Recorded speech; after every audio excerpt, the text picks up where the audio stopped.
চাকরির পরীক্ষাগুলিতে এভাবে স্থাপত্যগুলোর নাম দেওয়া থাকে এবং কোশ্চেন থাকে যে সেটি কে তৈরি করেছে। এখানে যতগুলি স্থাপত্যের নাম দেওয়া আছে প্রায় সবগুলি ভীষণভাবে ইম্পর্ট্যান্ট পরীক্ষার জন্য।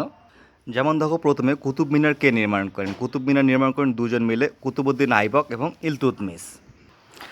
আলাই দরওয়াজা কে নির্মাণ করেন? আলাই দরওয়াজা নির্মাণ করেন আলাউদ্দিন খলজি। হৌস খাস ফিরোজ শাহ তুগলক। বিদরের মহাবিদ্যালয় মামুদ গাওয়ান। কাবুলবাগের মসজিদ এবং লোদি দুর্গ, এখানকার মধ্যে লোদি দুর্গটা খুব ইম্পর্টেন্ট। এই কাবুলবাগের মসজিদ এবং লোদি দুর্গ নির্মাণ করেন বাবর। তারপর দেখো, এখানে সবচেয়ে আগে দেওয়া আছে বুলন্দ দরওয়াজা। এটা পরীক্ষায় প্রায় দেখা যায়, ভীষণভাবে আসে এটা। বুলন্দ দরওয়াজা, ফতেপুর সিক্রি, হাওয়া মহল, পঞ্চমহল, দেওয়ানি খাস এসব নির্মাণ করেন আকবর। শাহজাহানেরগুলো খুব ইম্পর্টেন্ট। ময়ূর সিংহাসন, তাজমহল, খাসমহল, জামা মসজিদ, শীষমহল, মতি মসজিদ এসব শাহজাহান নির্মাণ করেন।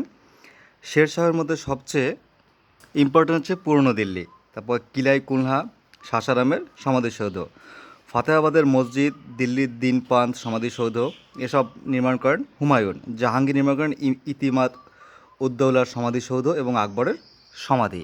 এখানকার মধ্যে সবচেয়ে গুরুত্বপূর্ণ যেগুলো সেগুলো হচ্ছে 1 নম্বরে কুতুব মিনার, 2 নম্বরে হচ্ছে আলাউদ্দিন দরওয়াজা, আলাই দরওয়াজা, তারপর হচ্ছে বুলন্দ দরওয়াজা, ফতেপুর সিক্রি, হাওয়া মহল, পঞ্চমহল, তারপর হচ্ছে শীষ মহল, ময়ূর সিংহাসন, তাজমহল, জামা মসজিদ, সাসারামের সমাধিসৌধ, আকবরের সমাধি।